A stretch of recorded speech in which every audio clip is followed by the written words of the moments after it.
When evaluating existing micro hydropower generators, what needs for innovation did you identify, and how did you address them?2016年の研究開発当初は、小水力発電所の放流水の水力エネルギーを回収するための下掛け水車を開発していました。この水車は放流水の運動エネルギー、つまり水流の速度エネルギーを羽車によって回収するものでした。しかし、設計条件の水車のサイズと発電所からの放流水の速度では、その発電量は最大でも100ワット未満であり、水流の運動エネルギーだけでは十分な電力を回収することができませんでした。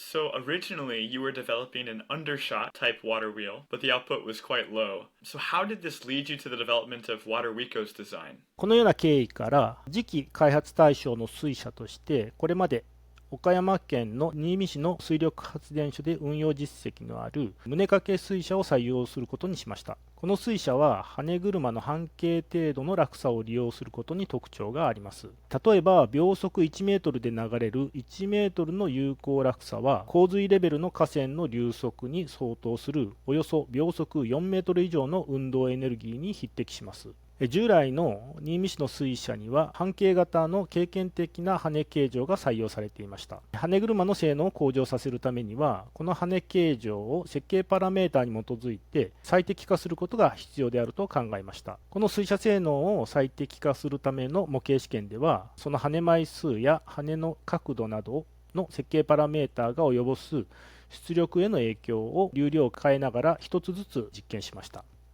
Okay, so you shifted to focus on a breast-shot design and tested output while changing both the water volume and the number and angle of the blades. What would you say was your most memorable experience during the WaterWeco development process? 高性能な棟掛け水車を開発するために、西日本流体技研の技術協力のもと、実際の水路の形状を忠実に再現し、ポンプで水を循環させながら模型水車の性能を実際に測定しました。流れの数値シミュレーションによる性能解析にも挑戦しましたが、波立つ流れとか気泡流、波しぶきなどの現実的な状態をワークステーションで再現することはできませんでした。このように時間がかかっても一つずつ実験を重ね、水車の出力を実験しながら測定したことが、結果として新型の水車の開発をする上で極めて重要な研究成果の取得につながるということが分かりました。この研究プロセスを踏んだことが棟掛け水車の研究開発で印象に残っています。